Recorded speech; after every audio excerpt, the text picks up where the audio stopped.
estamos ya en el último día, desgraciadamente, de la Feria del Libro. Mañana empieza el evento en el canal de YouTube de la asociación de Ganando Ciencia Online. Hoy tenemos con nosotros la enorme fortuna de contar con el doctor Antonio Rosas, paleoantropólogo, investigador con base o con sede en el Museo Nacional de Ciencias Naturales. Ahora nos contará con más profundidad. Espero que os interese lo que vamos a comentar y básicamente nos vamos a centrar en este libro que tengo aquí, Los fósiles de nuestra evolución, que es la última publicación de Antonio, pero también tiene otros muchos anteriores en la editorial CSIC y Catarata, y este último es de Ariel. Antonio, bienvenido, muchísimas gracias por tu tiempo y por tu movilidad, por querer contactar con nosotros, participar con nosotros y conversar un rato sobre libros, sobre ciencia y sobre divulgación. No, no, gracias a vosotros por la iniciativa y por invitarme. Encantado de estar aquí, por supuesto. Gracias. Lo comentábamos ayer en la prueba. Este libro me ha parecido una auténtica maravilla. No es porque te tenga aquí, sino porque es verdad. Yo lo recomiendo a todo aquel que me pregunta con qué libro puede introducirse en el estudio de la evolución humana a nivel divulgativo, es decir, para aprender los conceptos básicos generales y también tener una visión global sobre lo que se sabe hoy en día, lo más actualizado de la evolución humana. Y la primera cuestión quizá es, ¿ha sido fácil? Entiendo que no, pero ¿ha sido fácil resumir el corpus de conocimientos sobre esta materia tan extensa en este libro? La respuesta la has dado tú. No, no me resultó fácil, la verdad. Es más, me retrasé en los tiempos de entrega con la editorial porque hay mucho contenido y además, aparte de los contenidos puramente técnicos, también el estudio de la evolución humana está muy entreverado con la propia historia de la disciplina. Entonces, y el objetivo era ir dando pinceladas aquí, pinceladas allí, tanto de los fósiles de nuestra evolución propiamente, como de los conceptos evolutivos, como de la propia historia de la disciplina y los, digamos, las aventuras y los avatares de los diferentes paleoantropólogos, ¿no? Porque nuestra disciplina tiene ese componente.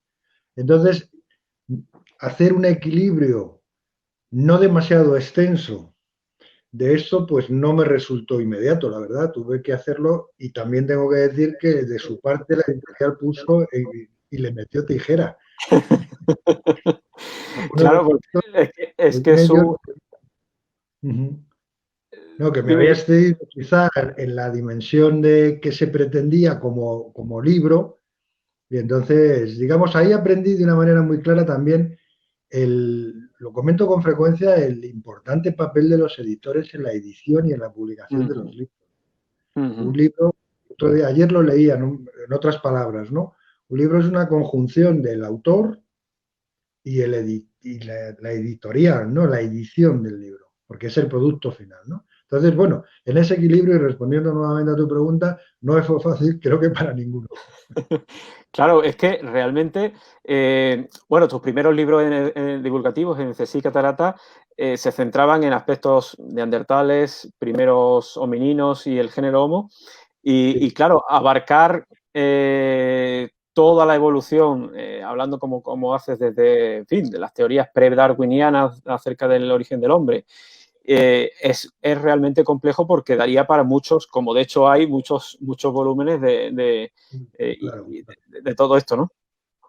Sí, sin duda, porque además la experiencia previa era haber, digamos, dividido esos contenidos o parte de esos contenidos en diferentes volúmenes y lo hace más digerible porque tiene un, digamos, un principio y un fin más próximo. Por otro lado, los libros de Catarata CSIC también tenían, al menos mentalmente, un destino más especializado, Uh un -huh. poquito más especializado, pues para gente que tuviese un conocimiento previo, para estudiantes de universidad o gente, digamos, con un interés, pero digamos con un pequeñito escalón. Sin embargo, el Claro. reto de este era empezar más de cero. Y además el reto que yo mismo me impuse a mí mismo fue no tanto de explicar la evolución humana, sino de alguna forma de demostrarla, Claro. porque no es lo mismo. Entonces ahí me puse un tanto en la obligación, empezando por mí mismo, de decir, ahora vamos a convencernos. No solamente vamos a hablar como dando por supuestos un montón de conceptos o un montón de hechos, sino decir, alguien que no tenga una noción clara o una creencia clara, llamémosle así, del proceso evolutivo, vamos a intentar demostrarlo y vamos a bajar a los fundamentos. Ese ejercicio no resultó fácil y creo que el resultado no es malo, pero es un reto de, digamos, de comunicación. Y yo añadiría una cosa más, necesario, quizá mucho más necesario hoy que hace a lo mejor 10 años. Es decir, ya no estamos hablando del el típico debate de los fundamentalistas norteamericanos que discutían el diseño inteligente, sino que eso que muchas veces planteábamos como un suceso, un fenómeno exclusivamente americano, lo tenemos en muchos países europeos y lo tenemos en muchos lugares. Es decir, muchas personas no solo ya ponen en duda la evolución, sino cuestionan y además con fervor, por decirlo con una forma suave, conceptos científicos que están perfectamente asentados. Sí, estamos asistiendo en los últimos años a un fenómeno un poco, digamos, contestatario a la ciencia, quizá porque, bueno, esto tendrán que decir los psicólogos y sociólogos, no el porqué de ese fenómeno, pero es, bueno, es un hecho. El hecho de, digamos, de los antievolucionistas, ya lo hemos comentado, lo acabas de comentar, en América tiene su epicentro, pero se extiende, o fenómenos más novedosos como los antivacunas, o, en fin, los, digamos, el movimiento anticientífico de alguna forma, ¿no? Entonces, bueno, en este caso tiene, en ese contexto tiene un poco más de oportunidad. Pero francamente, es verdad que estuve tentado y escribí un poco respecto, por ejemplo, al diseño inteligente, pero dije, no, este no es nuestro. No vamos a desrebar ahora este fenómeno, sino vamos a ir a lo nuestro y vamos a intentar ser capaces de explicar con palabras más o menos accesibles al no especialista de los fundamentos de esto que llamamos evolución y de los fundamentos de nuestra evolución propiamente, ¿no? Y digamos, el ejercicio y el reto. Claro, porque hay una cuestión que siempre se discute en divulgación científica es el rigor, cuánto rigor se pone o cuánto tecnicismo se incluye en un libro. Aquí habéis salvado perfectamente la cuestión añadiendo un glosario al final del libro con los términos que puedan ser, aunque se explica en el propio texto, pero para que tenga el lector no acostumbrado, que tenga facilidad de acudir a ellos y pueda resolver Sí, esas cuestiones, ¿no? sí, sí, para mí los glosarios en los libros son muy importantes porque te ayudan mucho, ¿no? En un momento dado, como, bueno, el glosario es uno u otros estilos de libros que también tienen los pies de página, ¿no? Donde te lo Eso es, explican sin necesidad de irte al final, que algunas veces es incluso más cómodo tenerlo abajo con una pequeña nota, ¿no? Pero bueno, esas explicaciones a pie de página o de glosario, pues que explican ciertos términos, pues, pues ayudan y entonces nos lo propusimos y así se hizo, lo propuse. Y también otra cosa que tiene el libro que es interesante es digamos, lo saco ahora porque está físicamente al final, digamos, esa línea en el tiempo de la propia historia de la investigación, que esa es de las partes que francamente a mí me gustan más. eso te iba a decir. A mí también me ha gustado mucho porque aclara mucho tener una visión más global y más compacta, digámoslo así, de cómo ha ido la Claro, disciplina y cómo se han ido modificando las perspectivas, las teorías acerca de... claro, de hecho, digamos, a mí este tipo de esquemas me gustan mucho por mi, digamos, llamémosle por mi profesión de historiador, historiador natural en este caso, también me gusta mucho la historia, y en este caso, digamos, son dos historias Uh -huh. propiamente, la evolutiva y la historia de la investigación. Entonces, este esquema, pues me lo fui haciendo para mí. Claro. No es nuevo, en este caso no es solo para este libro, sino digamos porque yo lo necesitaba también. Entonces propuse incorporarlo porque creo que puede ser muy útil. Y además, después se le incorporó, yo al principio no lo tenía así, se le incorporó ciertas figuras, ciertas ilustraciones, Ujú. que lo hacen mucho más ameno, que lo hacen mucho más ameno y además recurre a las ilustraciones, algunas que están dentro del texto en mayor tamaño, otras que no.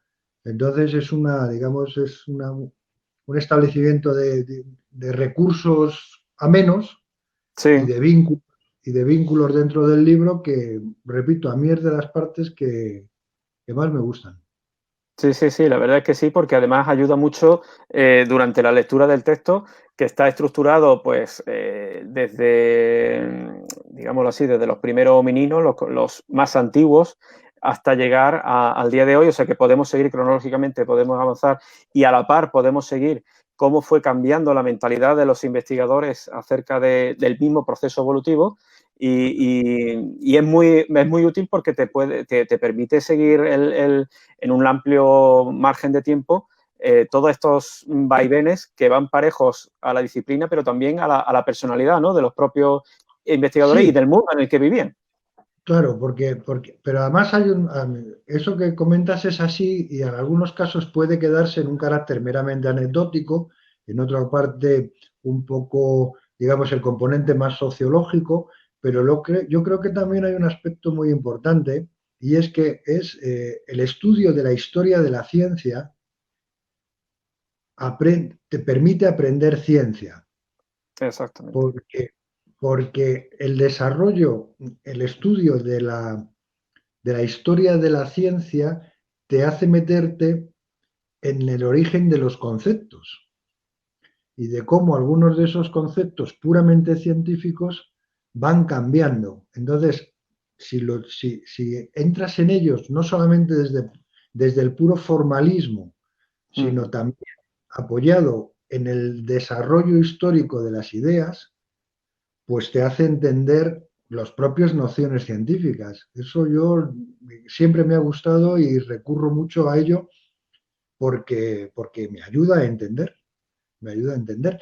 Y además hay otro componente, en este caso quizá un poco más de especialidad, y es, en algunas ocasiones aparecen nociones que una serie de autores empiezan a poner digamos, en primer plano, porque la investigación tiene un componente también sociológico que por definirlo de una manera muy sintética y quizás demasiado reducido hay a veces conceptos, aproximaciones que se ponen de moda. En realidad, la ciencia también tiene un componente, digamos, de moda o de lo que se lleva. Pero entonces, si esas modas o esos componentes de lo que se lleva o esos intereses nuevos proceden de un ambiente académico distante, es a través de la sociología de la ciencia donde puedes encontrar las raíces de por qué se pone esto en ese primer plano que a ti te coge en un momento dado más distante y dices, ¿y esto de dónde sale, no? ¿Por qué Claro. ahora por qué este movimiento? Bueno, pues digamos, en muchas ocasiones es la propia historia de la disciplina en la que te permite entender ese movimiento puramente actual. Uh -huh. Es decir, el entreverado de las historias tiene su interés. Y además, a la hora de escribir un libro de divulgación, te ayuda a llevar una fluidez en el discurso que lo hace más ameno y más agradable para el lector. Es decir, si incluyes ese contenido, ese trasfondo para comprender esas ideas, te ayuda también a llevar el relato. Si el resultado es bueno, sí,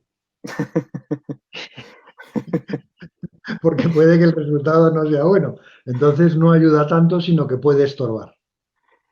Ahí hay que buscar, Hay que buscar un equilibrio. ahí tiene que intervenir también de alguna forma, como en todo, el escribir un libro es literatura. Es literatura científica, literatura de divulgación, pero es literatura. Y la literatura tiene un componente artístico y de oportunidad, y ese componente de ese equilibrio ese, por así decirlo, ese componente, ese arte en un momento dado, o ese microarte de en un momento dado dar la dosis justa para explicar una idea sin irte demasiado y sin quedarte corto, esos equilibrios, esa conjunción es importante, porque puede que no te salga bien, ese riesgo también existe, ¿no?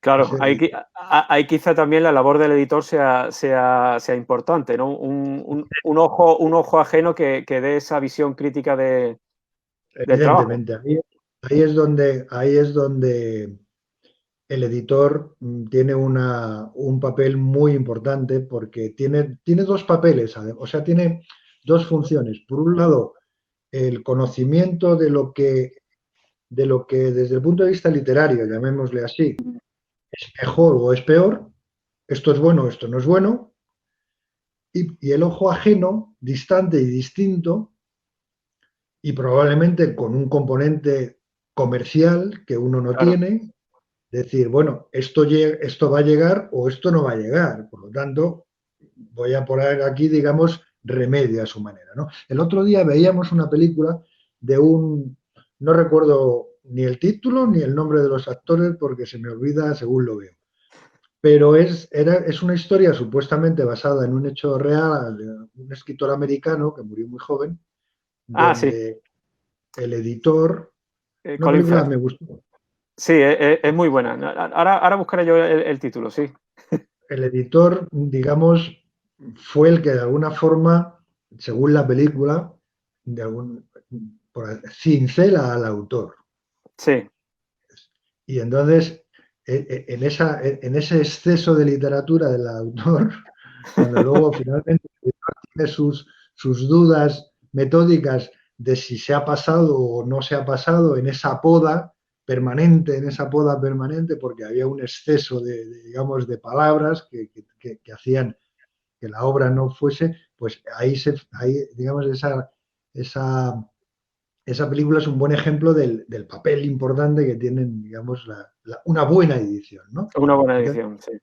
edición. Es importante en los libros, y esto hay que saberlo, conviene saberlo, ¿no? Cuando uno lee un libro, digamos, en principio, estos papeles secundarios, sino en los diferentes y múltiples campos, ¿no? En todo, ¿no? En toda la vida, Ujú.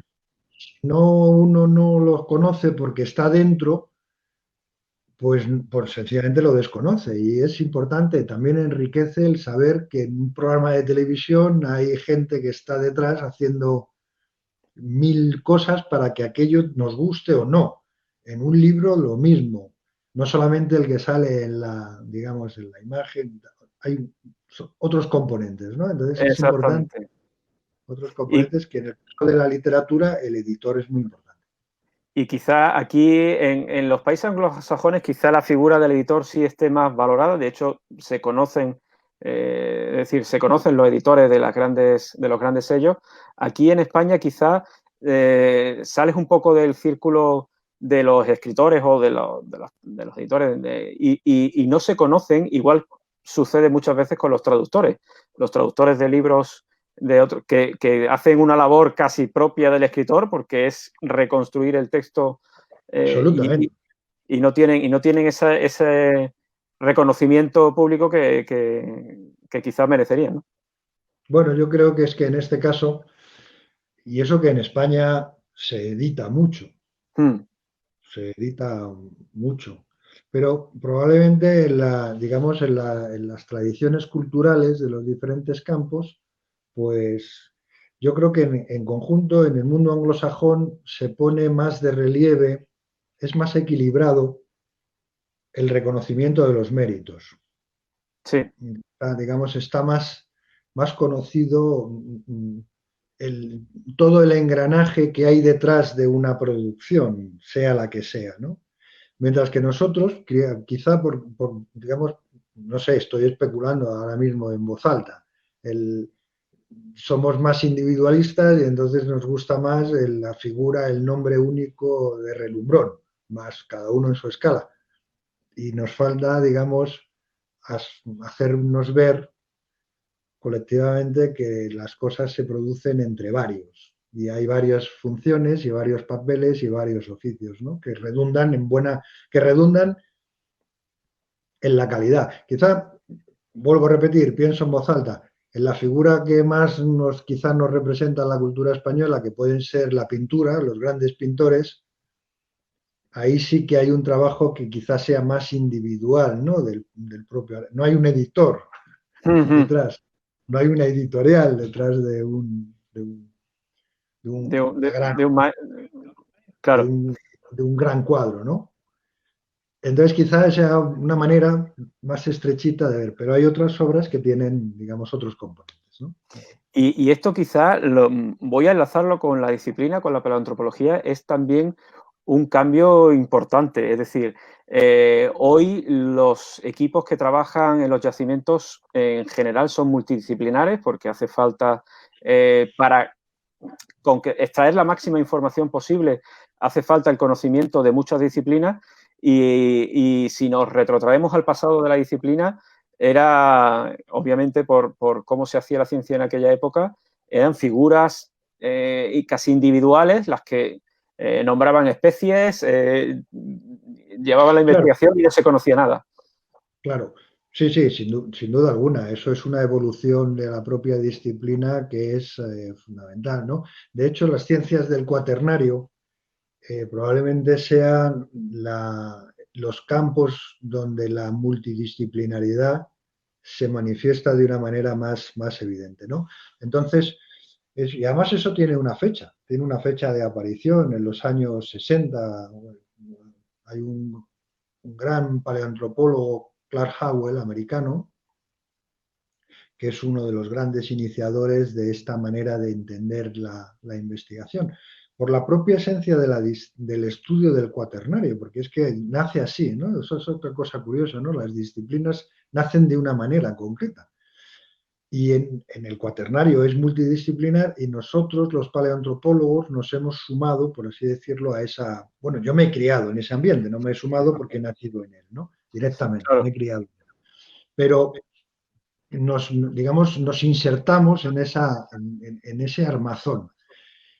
Por comparación con los autores más clásicos, había una concepción de la evolución humana en su conjunto, de la evolución en general, vista a través de los fósiles o del organismo en cuestión. Hoy en día se introduce el medio ambiente, se introduce la cronología y se introduce, digamos, la propia evolución de los ecosistemas para poder entender o para poder contextualizar la evolución de un grupo concreto, en este caso el género Homo o los homininos o el grupo que cada cual estudie, ¿no?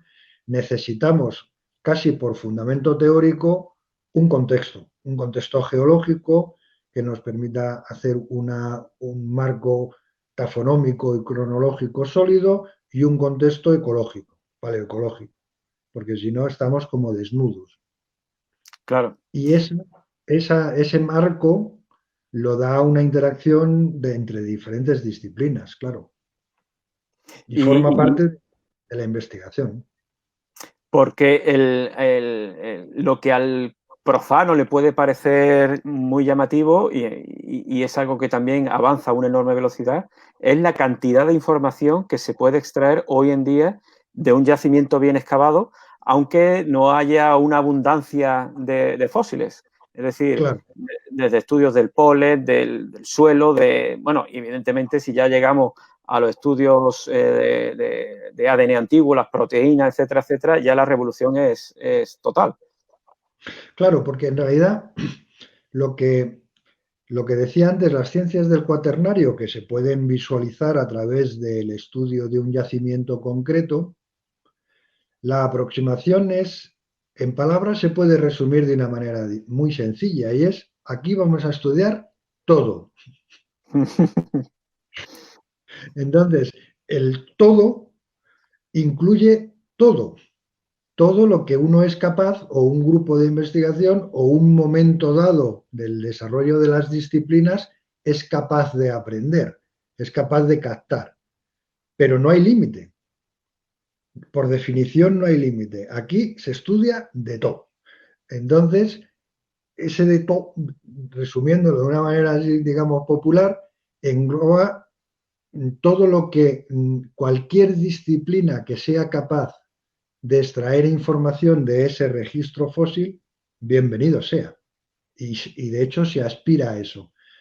Últimamente lo acabas de nombrar, el concurso de las disciplinas moleculares extraídas desde los fósiles y desde los sedimentos, porque además, claro, recientemente se publicó la capacidad de extraer ADN de los sedimentos, que ya es como darle, digamos, Otra vuelta de tuerca más todavía. otra vuelta de tuerca, ¿no?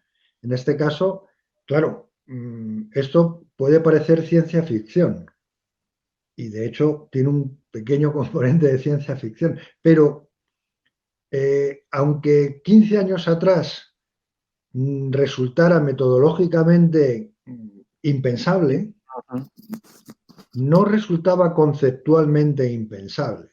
Claro. Es decir, uno puede, digamos, en este marco, imaginar cualquier cosa. Cosa distinta es que se pueda llevar a cabo. Cosa distinta es que la metodología y la tecnología y las personas lo permitan y lo hagan posible. Pero por imaginar y por ganas de extraer información, no. Claro, Entonces, porque digamos, es la riqueza. es que se llega a saber, por ejemplo, las investigaciones que ha dirigido en el Sidrón, el yacimiento de neandertales, yo diría de los más importantes del mundo, más importantes de Europa con mucha diferencia, permite conocer tamaños de población, si eran diestros o zurdos, si las mujeres venían de grupos diferentes, si eran los hombres los que estaban residiendo, es decir, una serie de datos que lo que te permiten es pasar de la morfología, que es lo que veíamos hace unas décadas, a definir la anatomía morfológica de las especies, allá el comportamiento que tenían y cómo subsistían y cómo se relacionaban con otros congéneres. Claro, porque en el caso del sidrón concurren varios factores. Me sale decir tres. Uno y fundamental, la riqueza del propio yacimiento. La riqueza en fósiles, la riqueza en registros, la riqueza en información base es fundamental. Si no hay eso, es difícil, Claro. ¿no? Por otro lado, lo que comentábamos hasta ahora, el intento desde el minuto cero, desde que me hice cargo de esa investigación, es decir, vamos a aproximarnos a esta colección de fósiles desde todos los puntos de vista. Todo lo que nuestras capacidades nos permitan abordar, lo abordaremos. Y yo eso lo represento en abordaremos todos los niveles de organización biológica, desde el molecular hasta el ecológico, Claro. hasta donde podamos. Y el tercer factor, y fundamental en este caso, es que nosotros hemos tenido la enorme suerte de más vale llegar a tiempo que rondar 100 años. Entonces nosotros, en el caso del sidrón, hemos llegado a tiempo en el desarrollo de la disciplina del ADN antiguo. Y desde prácticamente el minuto cero, cuando contacté con Carles Lalueza, que estuvisteis juntos hace poco, creo, El lunes, sí. el lunes, pues desde ese momento, digamos, iniciamos ese proyecto, ese interés y ahí, digamos, cabalgamos sobre el desarrollo histórico en un momento dado de la disciplina. Entonces, la conjunción de la filosofía de fondo, de la riqueza del yacimiento y de la oportunidad histórica en el caso del ADN, pues claro, nos ha dado excelentes resultados. Y es verdad que no solamente estudiamos la anatomía y lo seguimos haciendo en cada uno de los sistemas, y luego otros aspectos que derivan pues, de lo que comentas, por ejemplo, la lateralidad manual, la división sexual del trabajo, que es un aspecto que estudiamos y que a mí es de los que más me gusta, de hecho, que hemos hecho con los fósiles del sidrón, estudiados a través de unas marcas que quedan en la dentición, que es, por así decirlo, es más un aspecto de índole tafonómico o de alteraciones de los fósiles, no tanto de la anatomía, no de las moléculas que quedan registradas. Bueno, es como decía, un armazón tanto de circunstancia, el armazón intelectual en esa multidisciplinaridad, la riqueza, que esta siempre es fundamental, la riqueza base, el material base, y luego ese no ponerle límite a las preguntas y la circunstancia histórica, comentábamos antes en el desarrollo de la propia disciplina, la circunstancia histórica que nosotros hemos llegado en buen momento, en buen momento. Claro, porque echando la vista atrás, hoy precisamente acabo de ver que se ha publicado, bueno, ha salido en un preprint, antes de revisión por pares, de un artículo que describe por fin los restos postcraneales asociados a Sahelanthropus chadensis. Es decir, un tema que ha estado muy discutido, la posible locomoción bípeda de este posible hominino. Y claro, estos estudios se hacen ahora 20 años después de que aparecieran y se describiera la especie en 2001. Hay que llegar en el momento adecuado, pero tampoco hay que perderle la pista a fósiles que están ahí y que quizá sea buena idea echarles un nuevo ojo. Hombre, eso siempre. Es que además una cosa es complementaria con la otra. En el caso, lo que estás comentando, efectivamente, es un ejemplo. En el caso que venimos hablando de los fósiles neandertales y de ADN, viene al caso porque de hecho las extracciones de ADN antiguo más fructíferas en cuanto a cantidad que proceden de los fósiles de Vindilla en Croacia eran fósiles que estaban en un cajón abandonados. Es más, algunos no estaban dados ni por humanos porque eran Claro, fragmentos de difícil identificación y tal y cual. Por eso mismo, eso es importante también, el registro fósil, el registro histórico, los documentos, es muy importante conservarlos y conservarlos bien. Aquí entramos en otro aspecto de todo este mundo, ¿no? Que es el de la conservación. Es muy importante porque el registro, el documento, es lo que es la base que permite el desarrollo de la disciplina. En un momento dado, en un momento histórico, esa disciplina tiene una vertiente, por lo que comentábamos antes, bien por el desarrollo de las técnicas, bien porque se pone de moda por algún factor, y entonces la disciplina experimenta un progreso en una dirección concreta. Pero 20 años después, otras aproximaciones pueden desarrollarse, pero siempre sobre el documento, claro. Y ha habido, porque y ha si no, habido, y ha habido también aquí mucho debate acerca de el permitir el acceso a determinadas colecciones por parte de investigadores ajenos a la propia institución. Hemos oído, bueno, la cuestión el año pasado y el anterior de Littlefoot, los fósiles que habían estado 20 años extrayéndose en Sudáfrica y que ni siquiera otros colegas de departamento podían verlo. Eso quizá haya sido el más extremo, pero en cualquier caso eso también hace tiempo que ha supuesto un hándicap, ¿no? Para tener una visión de conjunto, es decir, el poder acceder a colecciones que sus descubridores las consideraban como propias, ¿no? aquí el equilibrio no es fácil. Hmm. Aquí el equilibrio es un tema delicado, porque dicho de esa manera, enunciado de esta forma, es verdad, en el sentido de que la información debe estar disponible para que se pueda trabajar.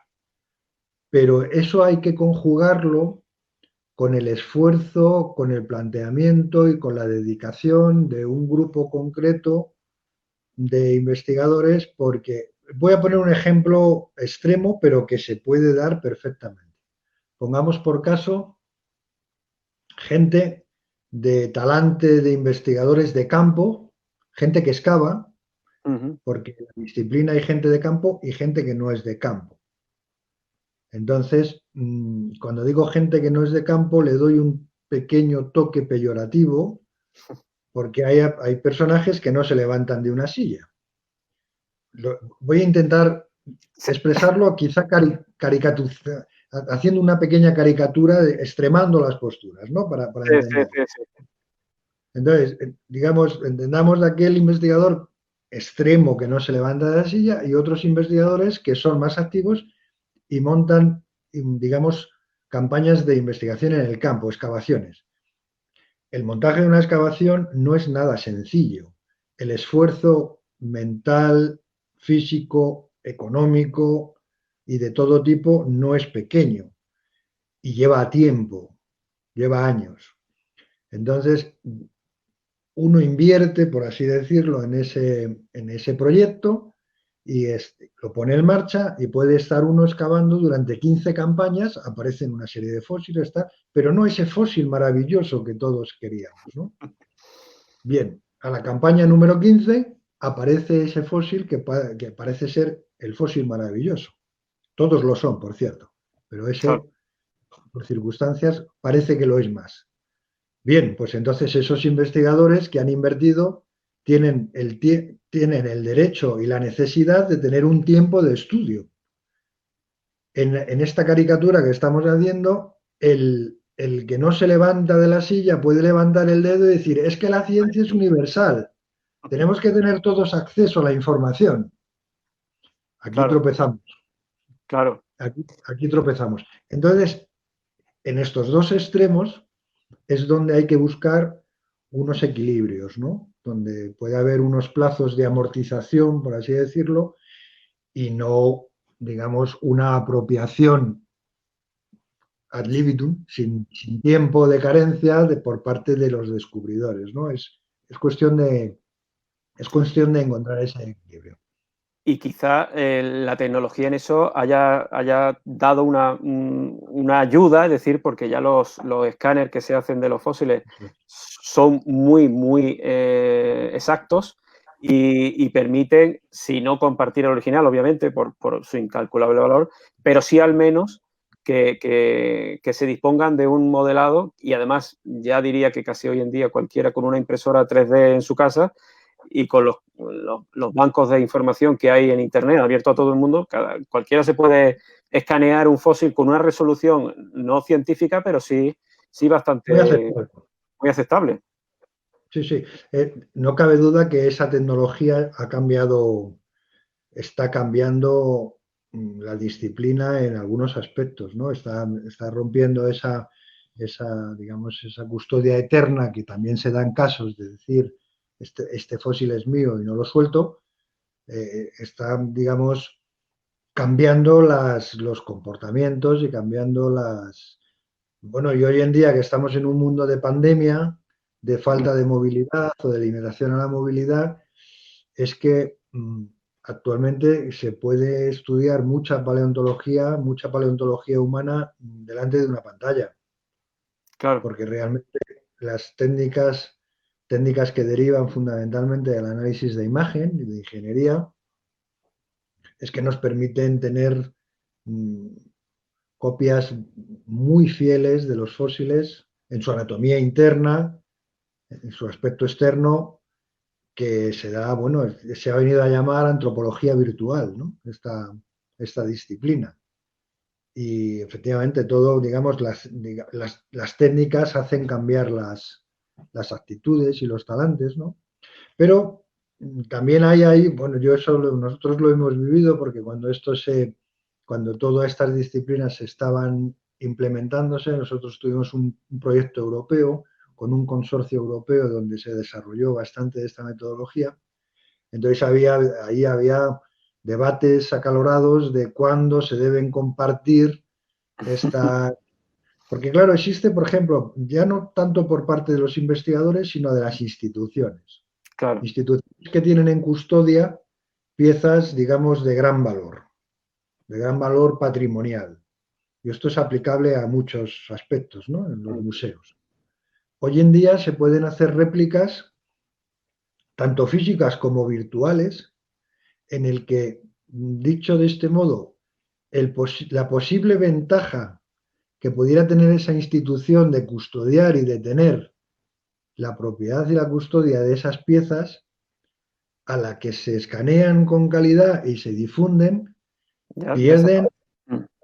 no desaparecen, pero Sí, pierden un componente importante, ¿no? Entonces, claro, aquí el debate no solamente es entre científicos, entre científicos que se mueven más en el campo, los que se mueven menos, los que ese debate que acabamos de hablar, sino que también hay una discusión institucional de cuál es la postura oficial de los museos en dar o no esas réplicas, porque de alguna forma se pierde la primacía, o sea, el derecho y los beneficios asociados, porque todo el mundo funciona así, a tener una pieza única y que, digamos, sea el lugar de referencia en el mundo de los estudiosos y de los que quieren ver ese material, ¿no?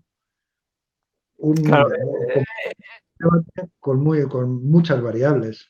exactamente, y que como en todo en la vida, permite verlo de distintas perspectivas y quizá, como tú has comentado antes, en el término medio, como siempre, se encuentre la virtud, ¿no? El dar tiempo a los investigadores para que desarrollen su trabajo, publiquen sus artículos, que tampoco es un proceso lento, es decir, lo comentábamos con Carles el lunes, que la gente en general, el público en general, debe de saber que el trabajo científico no es encontrar, por ejemplo, un fósil y el mes siguiente ya se ha hecho público, ¿no? Hay un trabajo muy costoso de tiempo, esfuerzo y después de revisión que puede llevar a que un artículo de un hallazgo de una gran importancia tarde 2 o 3 años en aparecer finalmente en una revista científica o O más. más, claro, por ejemplo, como un caso que me viene a la mente, ¿no?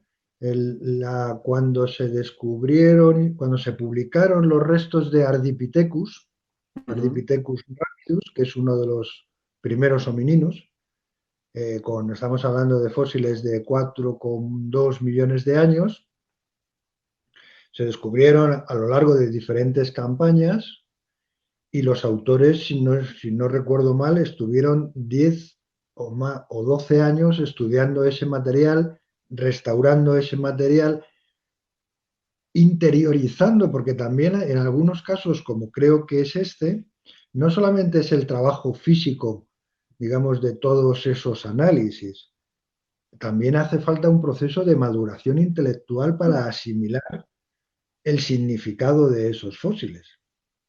Porque claro, si lo que se pretende es una simple descripción y ya está, puede ser relativamente rápido. Si lo que se propone es algo de sustancia y que tiene digamos, una trascendencia y un impacto, el pensamiento tiene también su ritmo. Claro, Y y no sobre es, todo,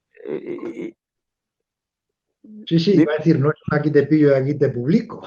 claro, y más en un caso como el que comenta de Ardipithecus, que fue buscar siempre los límites, como tú has escrito tanto en los primeros meninos, buscar el límite de la separación claro, del grupo de los simios con los humanos, esa barrera complicada de decir si es humano o no lo es, y Ardipithecus está en el momento clave, digámoslo así, Claro, tiene claro. que dar un poco de vértigo, decir, ojo, a ver si lo que estamos diciendo después nos sale aquí la comunidad y nos pone los puntos sobre la I. Claro, digamos, ese, por así decirlo, el respeto a la crítica es un factor, ¿no? Pero en este caso concreto, como en otros, mm, era asimilar el significado de esa anatomía en ese problema evolutivo tan radical, y valga la palabra porque atañe a la raíz directamente, y además porque se proponen, digamos, modelos de evolución, modelos evolutivos, modelos de interpretación que son de alcance. Entonces, eso ha necesitado un tiempo.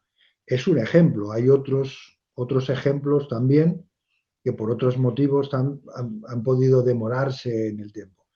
Como siempre, como venimos hablando, en cada aspecto que miremos hay varias hay varios factores que intervienen, ¿no? Entonces, en cualquier caso, y por resumir, dado un descubrimiento, se necesita un tiempo necesariamente para, digamos, para que ese estudio sea solvente, para que ese estudio tenga fundamento y no se lo lleve el viento o sea criticado automáticamente, sino que todo necesita, todo necesita un tiempo.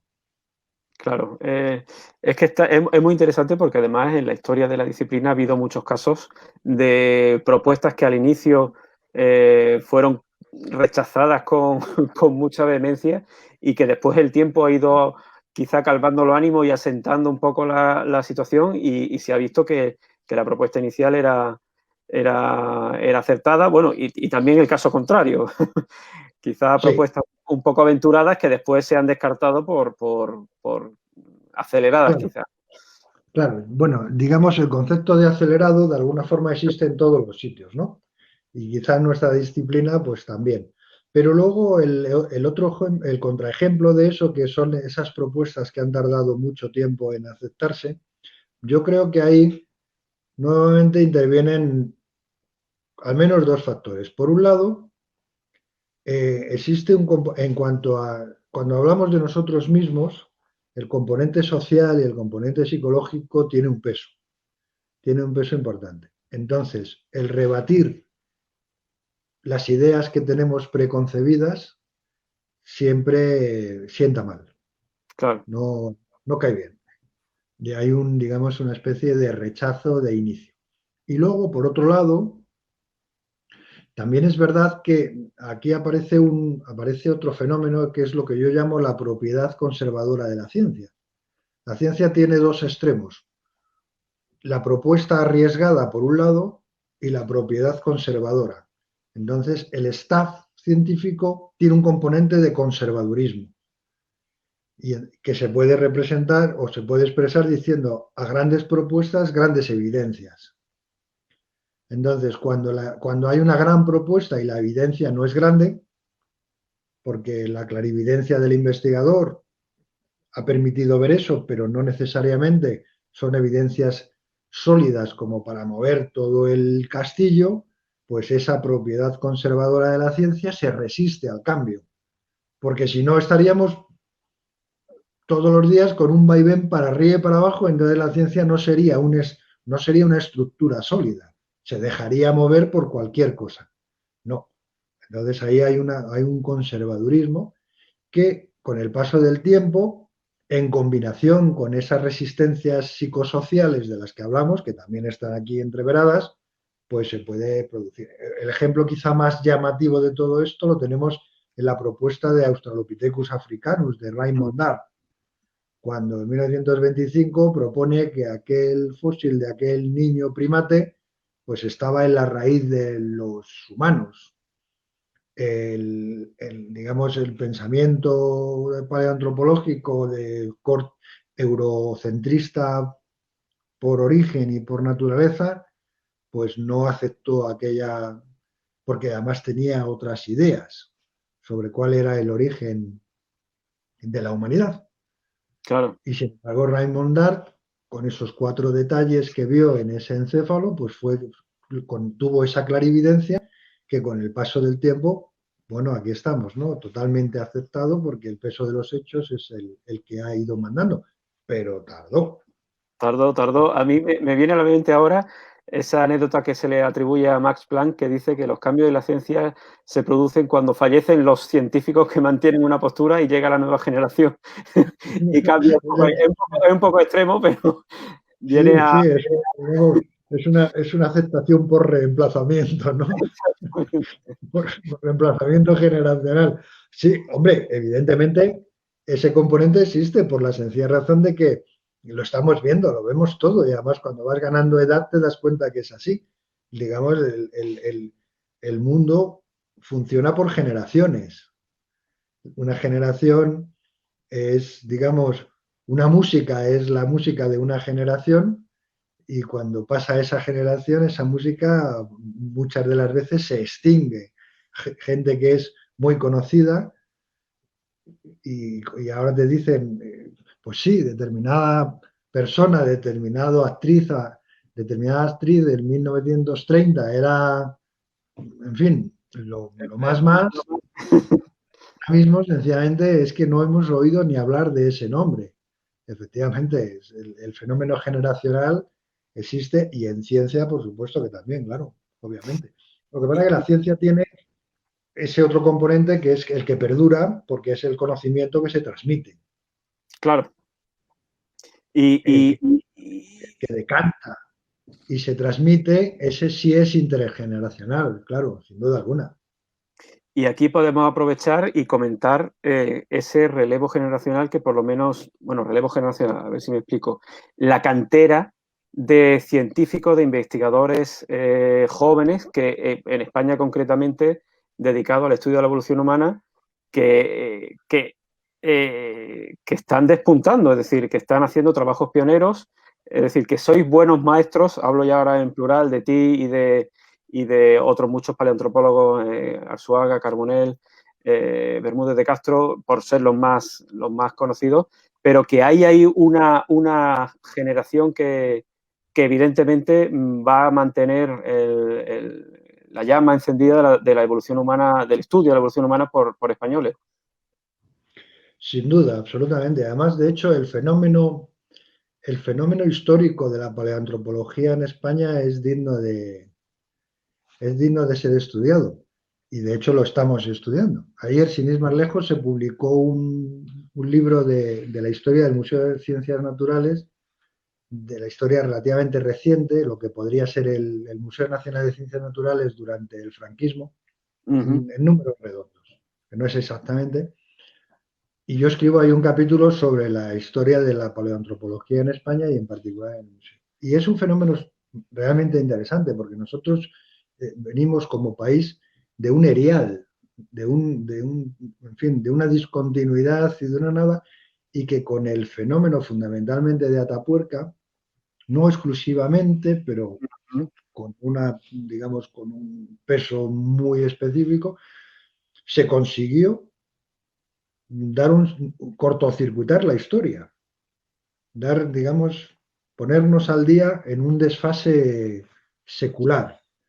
Y efectivamente ahí, afortunadamente, el componente de institucionalización, dicho de una manera, que sacáramos puestos de trabajo como científicos, porque si no se hubiera quedado todo en la nada. Claro. Nuevamente se hubiera quedado digamos, en un episodio aislado, pero esa continuidad institucional, ese establecimiento, no necesariamente de una escuela española, pero sí de un realizar en España, en las instituciones españolas, investigaciones en paleoantropología punteras en el mundo, es lo que ha permitido que haya un relevo generacional que ahí está y que incluso puede que haya hasta dos. Claro, las generaciones científicas son más cortas que las biológicas, se suceden más deprisa, quiero decir. Entonces puede que haya ya entre medias, desde la figura de Emiliano Aguirre, por ejemplo, pues puede que haya, que veamos varias generaciones, ¿no? Y se ha establecido una continuidad que, por cierto, en ese capítulo del libro al que hacía alusión hace un momento, le termino diciendo, no la fastidiemos otra vez. No la fastidiemos otra vez porque estamos en el riesgo de fastidiarla, en el sentido de la crisis de 2008-2018 se ha llevado mucho por delante. Nos viene esta, la del COVID. Entonces, la sumación de crisis puede terminar, digamos, con ese trabajo y con esa continuidad de la que estamos hablando. O sea que, y yo cuidado. te preguntaría, te pediría algún vaticinio. ¿Cómo eres optimista o no al respecto de cómo? Es decir, ha habido un debate también en que la situación de la pandemia nos ha hecho ver a la sociedad en general la importancia de la ciencia, la investigación, la inversión, que los científicos en general, los investigadores, tengan un tengan contratos dignos, es decir, son personas humanas como todos los demás, quieren formar familias, quieren tener un proyecto de vida, y se ha comentado mucho que esta situación nos ha hecho ver, a la sociedad en general, nos ha hecho abrir los ojos. ¿Tú eres optimista o expectativa, está a la expectativa de ver cómo avanza la situación? Bueno, yo no me gustaría, tengo mi posicionamiento en todo esto y además muy desde dentro. No me gustaría clasificarme como optimista o pesimista, sino tengo mi particular manera de ser realista. Uh-huh. Entonces, mi realismo tropieza con algunas experiencias no gratas Claro. en cuanto al funcionamiento, digamos, de nuestras instituciones, de lo que somos como país, del funcionamiento del Estado, del funcionamiento de las instituciones y del funcionamiento. Esta pandemia nos ha puesto delante la necesidad de la ciencia, pero aquí hablamos mucho y Eso la es. ciencia no solamente, en este caso es absolutamente fundamental el papel, digamos, de una amplia variedad de disciplinas, obviamente desde las médicas, las epidemiológicas, las inmunológicas, la pura genética, por supuesto. Pero la ciencia, si hablamos de ciencia, tiene también otros campos, quizá menos aplicados, que en este caso, digamos, con esta situación han dejado de lado, pero que la ciencia es más que un episodio, porque este episodio que nos ha cogido por este lado es un poco como, por haciendo una analogía, es decir, bueno, es que ahora mismo no podemos comprar, dicen algunas instituciones con cierta razón, no podemos comprar 300.000 respiradores, por la sencilla razón de que quizás no sean necesarios esos 300.000 y por otro factor es que pasado mañana podemos tener un problema que esté relacionado con el sistema renal. Claro. Entonces tenemos que estar, digamos, preparados para por donde nos venga, no acumular en un momento dado. Esto podría ser aplicable a no acumular ahora mismo todos los fondos de inversión y todos los investigadores, que bienvenidos sean en cualquier caso, en una única dirección, sino tener esa, digamos, esa visión amplia. Porque nosotros somos, en mi particular realismo, somos muy dados, digamos, al necesitamos ahora mismo esto es lo más importante. Y estas palabras se las lleva el viento. Aquí lo que hace falta es un cambio cultural. Claro. Y una programación sensata y a largo plazo, es decir, con unos cimientos sólidos, que no haya vaivenes que de un año para otro. Y estamos diciendo, y me estoy animando, estamos diciendo que nos hemos dado cuenta en España que la ciencia es importante y estamos asistiendo a unas discusiones mediocres entre políticos que se hacen, digamos, llamamientos a hacerle caso a la ciencia y lo último que aparece aquí, en esta algarabía que tenemos últimamente, son criterios científicos. Quiero decir, las palabras se las lleva el viento. Aquí lo importante es que, de hecho, lo importante es un cambio cultural, social y cultural respecto a la importancia de la ciencia y de la cultura y de otros muchos valores, ¿no? Y valores medioambientales, en fin, cada uno de muchos valores, ¿no? Pero, bueno, evidentemente digamos, con la situación tan extrema que estamos viviendo, algo aprenderemos, evidentemente. Esperemos Pero que sea. de ahí a que nos volvamos, digamos, anglosajones respecto al concepto de ciencia, yo no lo veo.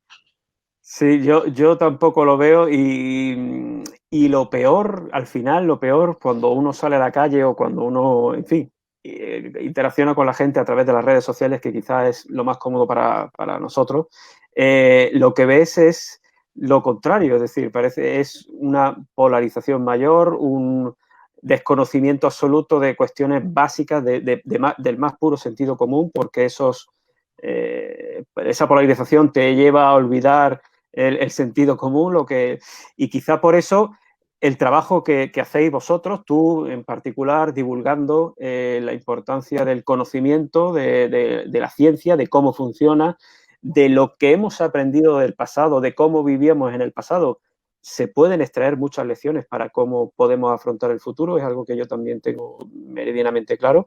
La cosa es quizá perseverar, ¿no? Que por nosotros no quede y que, por supuesto, veamos muchos más libros como estos por tu parte para darnos un poco más de luz. Pero en este caso añadiría algo importante. La divulgación de la ciencia yo creo que es muy importante, sin duda alguna. Pero has personalizado el trabajo que hacéis vosotros es tan importante como el nuestro, porque en un momento dado nosotros podemos escribir, bueno, un libro que puede ser más o menos acertado, puede ser más o menos divulgativo, pero es muy importante la divulgación de la divulgación. Y es muy importante en esta conversación, por ejemplo, yo me he dado cuenta que tienes un conocimiento de la disciplina paleoantropológica muy fino. Es decir, conoces el tema, está clarísimo, ¿no? Pero el papel que hacéis vosotros, el trabajo que hacéis vosotros en este caso, como el de otras personas, como el de los periodistas científicos buenos, es absolutamente fundamental. La ciencia, yo he tenido algún debate al respecto y la ciencia se tiene que hacer, es un binomio. O sea, la divulgación de la ciencia es un binomio entre el científico y el buen divulgador de la ciencia. Buenos divulgadores de la ciencia que seamos científicos, bienvenidos. Pero es importantísimo y fundamental el no científico que sea un buen divulgador de la ciencia o un divulgador de la divulgación. Pues yo creo que no hay mejor manera de terminar esta conversación. De verdad, estaría toda la tarde charlando contigo. Quizá cuando pase todo esto lo podamos hacer de otra manera más cercana. En cualquier caso, de verdad, te agradezco enormemente el tiempo, la amabilidad, la disponibilidad para este encuentro. Nosotros vamos a seguir hablando de este libro, lo reseñaremos en Hablando de Ciencia y, por supuesto, contaremos contigo para futuros lanzamientos, para futuros libros y, en fin, para lo que puedas necesitar por nuestra parte para ayudarte en esta labor que yo creo que es de todos, ¿no? Como has comentado. Muchas gracias y un placer, una conversación muy grata y estupendo y enhorabuena por vuestro trabajo que es muy importante. Gracias de nuevo.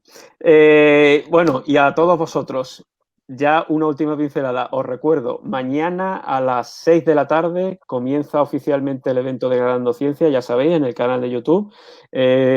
Por cuestiones de azar yo voy a dar la primera charla, hablaré de evolución humana, hablaré de la primera familia y de algunas cosas más, así que habrá de todo, hablaremos de ciencia, de dinosaurios, de la sociedad, de cómo está la situación también, que también es importante.